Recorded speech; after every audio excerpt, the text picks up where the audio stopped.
మీ భర్త మాట ఇస్తే తప్పరా? అసలు ఎంత జోక్ ఇది, జోక్ ఆఫ్ ఇయర్. నిజంగా ఈ సంవత్సరానికి అతి పెద్ద జోక్ ఏంటంటే ఇదే. దీన్ని నిజంగానే మార్కెట్లో పెడితే బ్రహ్మాండం ప్రైజ్ కూడా వస్తుంది, దీనికి బహుమతి కూడా వస్తుంది. ఎందుకంటే మాట ఇస్తే తప్పరు అనే మాట ఎవరికి వర్తిస్తుందమ్మా? అది వైఎస్ రాజశేఖర రెడ్డి గారికి వర్తిస్తుంది, ఎన్టీఆర్ గారికి వర్తిస్తుంది, తర్వాత జగన్మోహన్ రెడ్డి గారికి వర్తిస్తుంది ఆ మాట అనేది. మాట ఇస్తే తప్పుతామనేటువంటి మాట ఎవరికి వర్తిస్తుందంటే నీ భర్తకే వర్తిస్తుంది. అది చంద్రబాబు నాయుడు ఇన్నేళ్ల పరిపాలన, 4వసారి ముఖ్యమంత్రిగా ఉన్న, 40 ఏళ్ల ఇండస్ట్రీ, ఇన్ని సంవత్సరాల పరిపాలన, ఇన్నిసార్లు ముఖ్యమంత్రి అయినప్పుడు ఏ ఒక్కసారైనా సరే అతను ఇచ్చిన హామీ నెరవేర్చాడా? ఏ ఒక్కటి చెప్పమ్మా.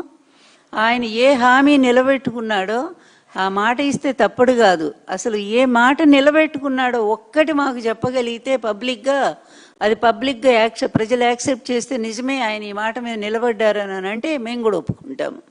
ఏ ఒక్క మాట అయినా. ఇంతెందుకు, లాస్ట్ ఎలక్షన్స్ 2014 ఎన్నికల్లో ఆయన 600 హామీలు ఇచ్చారు. సరే అవన్నీ కూడా మర్చిపోయారు అనుకుందాం, జనాలు మర్చిపోరు, వాళ్ళకు ఉంటాయి మనసులో. మొన్న ఎన్నికలే కదా రీసెంట్గా 2024 ఎలక్షన్స్లో ఎన్ని హామీలు ఇచ్చారమ్మా? దాదాపు 143 హామీలు ఇచ్చారు మొన్న ఎలక్షన్లో కూడా. అందులో కూడా ఈ సూపర్ 6, సూపర్ 7 అనేది చాలా హైలైట్ చేసుకున్నారు. ఇంకేంటి, మేము గవర్నమెంట్ రాగానే ఫస్ట్ సంతకం అదేనని చెప్పి అన్నారు. కానీ అందులో ఎన్ని అమలు చేశారు? మిగిలినన్ని వదిలిపెడదాం మనం. మీరు మహిళల గురించే మాట్లాడారు కనుక ఆ మహిళలకు జరుగుతున్న అన్యాయం ఏంటో, మహిళలకి మీ ఆయన ఎన్ని హామీలు నిలబెట్టారో వాటిని గురించే మనం మాట్లాడదాం ఇప్పుడు. 18 ఏళ్ళు దాటినటువంటి ప్రతి మహిళకు కూడా 1500 చొప్పున ఆడబిడ్డ నిధి ఇస్తామని చెప్పి ఎవరమ్మా ప్రకటించింది? చంద్రబాబు నాయుడే కదా ఎలక్షన్ ముందు. పెద్ద హామీ కదా. మరి ఆడబిడ్డ నిధి ఎందుకు ఇవ్వట్లేదని చెప్పి మీ ఆయన చెవి మెలేశారా ఎప్పుడైనా సరే? ఆయన అడిగారా మీరు? హామీలు ఆయన నిలబెట్టుకుంటారని మాట అంటున్నారే. ఉచిత విద్యుత్ హామీ ఎవరిదమ్మా అసలు? ఉచిత విద్యుత్ హామీ చంద్రబాబుదా? ఇంతకంటే అబద్ధం, పచ్చి అబద్ధం ఇంకేమన్నా ఉంటుందా భువనేశ్వరి? ఎందుకు ఈ విధంగా మీరు కూడా దిగజారిపోతున్నారు వాళ్ళలాగానే? మీరంటే ఇప్పటికి కూడా నాకు గౌరవం ఉంది, మా అమ్మాయిగా మేము అభిమానిస్తాం. కానీ ఈ విధంగా పచ్చి అబద్ధాలు మీ ఆయన కాపాడుకోవటం కోసం ఇంత పచ్చి అబద్ధాలు ఆడాల్సిన అవసరం ఉందా? ఇదే నిజంగా సపోర్ట్ ఆ రోజు ఎన్టీఆర్ గారికి ఉంటే, కూతురుగా నువ్వు ఇచ్చుంటే ఆయన బతికుండేవాడేమో ఇప్పటిదాకా. కానీ ఒక్కరోజు కూడా నీ తండ్రికి నువ్వు సపోర్ట్ ఇవ్వలేదే. ఈరోజు చంద్రబాబు నాయుడు దుర్మార్గ పరిపాలన, దుష్ట పరిపాలన, ఈ రెడ్ బుక్ రాజ్యాంగం, నీ కొడుకు రాజ్యాంగం, ఈ దరిద్ర పరిపాలన సపోర్ట్ చేయడానికి నువ్వు మళ్ళీ ప్రజల్లోకి వచ్చావా? వీటికి సమాధానాలు చెప్పు ముందు. మరి ఈ మహిళలు 18 ఏళ్ళు దాటినటువంటి ప్రతి మహిళకు కూడా ఆడబిడ్డనేది ఇస్తానది అది అమలు చేశారా? అదేవిధంగా మరి బీసీ మహిళలకు 50 ఏళ్లకే పెన్షన్ ఇస్తామని చెప్పి మీ భర్త హామీ ఇచ్చాడు. ఇంకా చాలా ఉన్నాయి, చేయూత, మహిళా చేయూత, ఆసరా, ఇలాంటివన్నీ జగన్మోహన్ రెడ్డి గారి టైంలో అమలు చేసినటువంటి పథకాలు. వాటన్నిటిని కూడా ఒక్కటన్నా అమలు చేస్తున్నారా? కనీసం సంవత్సరానికి 3 సిలిండర్లు ఇస్తామన్నారు మహిళలకి, గ్యాస్ సిలిండర్లు 3 ఇస్తామన్నారు. మరి 3 సిలిండర్లు ఇప్పుడు 3 ఏళ్ళు గడిచిపోయింది. ఎన్ని సిలిండర్లు ఇచ్చారో చెప్పమ్మా? ఒక్కో ఇంటికి ఎన్ని సిలిండర్లు ఇచ్చారు? అదేవిధంగా మరి ప్రతి ఆడబిడ్డకు కూడా 1500 రూపాయలు ఇస్తా ఉన్నారు కదా. పుట్టిన ప్రతి బిడ్డకు తల్లికి వందనం అని పేరు మార్చారు కదా మీరు. మరి దాని క్రింద ఎంతమందికి, ఎన్ని కుటుంబాలు ఫస్ట్ సంవత్సరం పోయింది? ఈ 2 ఏళ్ళలో కూడా అరకొరగా 15,000 పోయింది, 13,000, 9,000, 8,000, ఏది ఇష్టం వచ్చిన అందులో కూడా లక్షల మందిని తీసిపడేశారు. ఈ విధంగా ప్రతి దాంట్లో కూడా మాట తప్పుతున్నటువంటి నీ భర్త వ్యవహారం చిన్న పిల్లల్ని అడిగినా కూడా రాష్ట్రంలో చెప్తారు.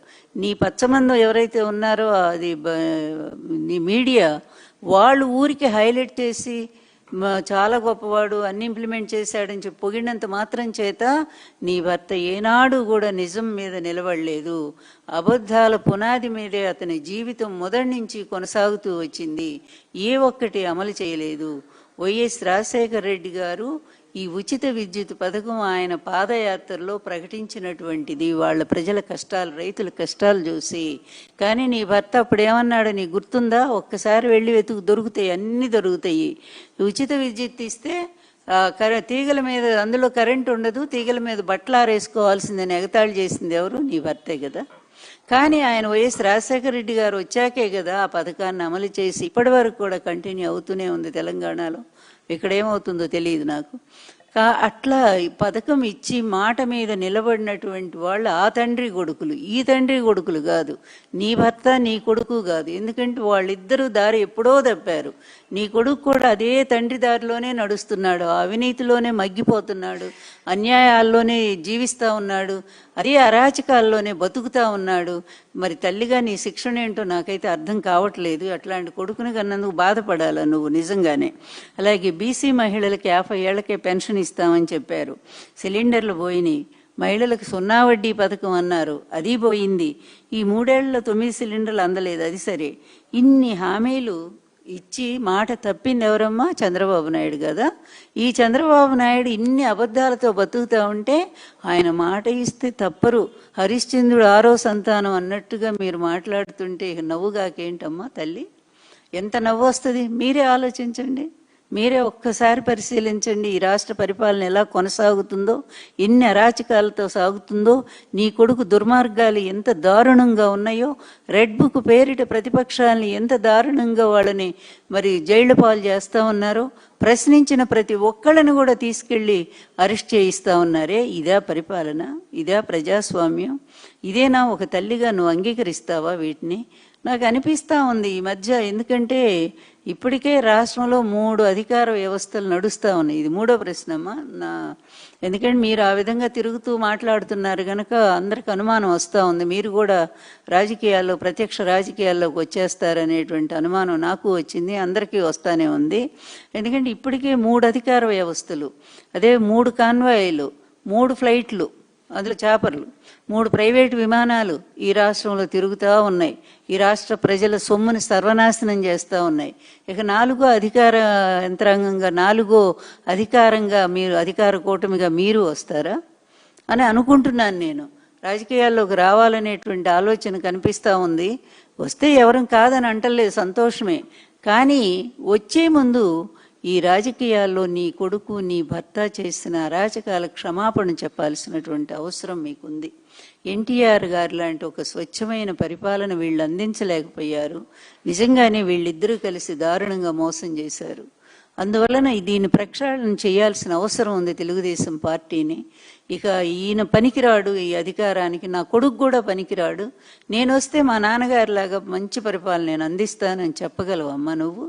లేదా నీ కొడుకు కోసమే నువ్వు నీ ప్రయత్నం చేస్తున్నావో ఏదో అర్థం కానటువంటి పరిస్థితిలో ఉంది. అందువలన ఏదైనా మాట్లాడేటప్పుడు మాట విలువ అనేది చాలా ప్రధానమైనటువంటిది, అది రాజకీయమైనా ప్రైవేటుగానైనా సరే.